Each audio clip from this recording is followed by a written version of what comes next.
एक्कासी सरप्राइज भयो हामीलाई। हामीले सोचेका पनि थिएनौँ, मैले सोचेको पनि थिएन दाइहरूले चाहिँ यसरी जन्मदिन मनाइदिनुहुन्छ भनेर चाहिँ। आर्थिक अवस्थाको कारणले गर्दा पनि कहिलेकाहीँ खासै यस्तो जन्मदिन मनाउने यताउति त्यस्तो चाहिँ गर्दैनौँ हामी। सम्पूर्णलाई नमस्कार, म प्रीति स्वर्णकार। असार 7 गते अर्थात् जुन 21 तारिकको मेरो जन्मदिनको अवसरमा देश विदेशबाट जतिले मलाई शुभकामना दिनुभयो, फोन SMS मार्फत, फेसबुक स्टोरी मार्फत र फेसबुक पोस्ट मार्फत जताततैबाट मलाई शुभकामना दिनुहुने सम्पूर्ण मेरा अग्रज व्यक्तित्वज्यूहरू, सम्पूर्ण मेरा आफन्तीहरू, साथीभाइ, जति पनि मलाई चिन्नुहुने नचिन्नुहुने, सम्पूर्ण विभिन्न माध्यमबाट मलाई शुभकामना दिनुहुने सम्पूर्णलाई मेरो तर्फबाट हृदयदेखि नै नमन व्यक्त गर्न चाहन्छु र धेरैभन्दा धेरै धन्यवाद दिन चाहन्छु।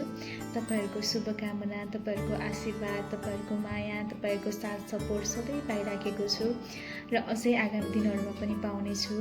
एकदमै राम्रो मिठो मिठो शुभकामनाको लागि तपाईँ सबैजनालाई फेरि पनि धन्यवाद दिन चाहन्छु। जन्मदिन चाहिँ मैले मनाएन, किनकि सानैदेखि पहिलेदेखि खासै जन्मदिन नमनाएको भएर पनि त्यति रहरहरू पनि लाग्दैन र त्यति आफ्नो अवस्था पनि त्यस्तै छ होइन। आर्थिक अवस्थाको कारणले गर्दा पनि कहिलेकाहीँ खासै यस्तो जन्मदिन मनाउने यताउति त्यस्तो चाहिँ गर्दैनौँ हामी। र बच्चाको चाहिँ मनाउन रहर लाग्छ मलाई, बच्चाहरूको चाहिँ, तर आफ्नो चाहिँ मनाएन र कसैलाई बोलाउन पनि पाएन। जन्मदिन त्यति स्पेसली मनाउन पाइएन। र आदरणीय समाजसेवी हाम्रो अग्रज व्यक्तित्व गोवा नेपाली टिभीका कानुनी सल्लाहकार हुनुहुन्छ आदरणीय दाइ सुनिल राउत दाइले चाहिँ सरप्राइज दिनुभयो।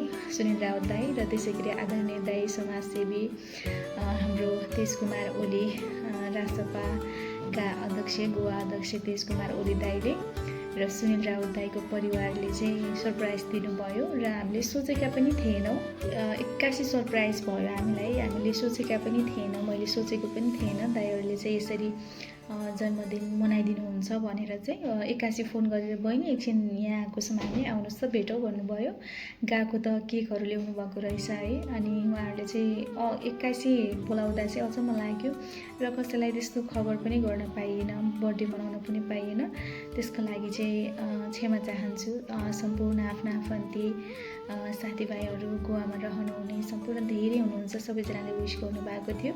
जन्मदिन मनाउन पाइएन हामीलाई चाहिँ, मलाई चाहिँ सुनिल राउत दाइ र तेजकुमार दाइले चाहिँ सरप्राइज दिनुभएको। त्यसको लागि उहाँहरूलाई धेरै धेरै धन्यवाद दिन चाहन्छु र आभार प्रकट गर्न चाहन्छु। र जति पनि मलाई शुभकामना दिनुहुने सबैलाई मनैदेखि नै धन्यवाद। तपाईँहरूको माया, तपाईँहरूको साथ सपोर्ट यसै गरी पाइरहेको। Thank you so much. धेरै धेरै धन्यवाद।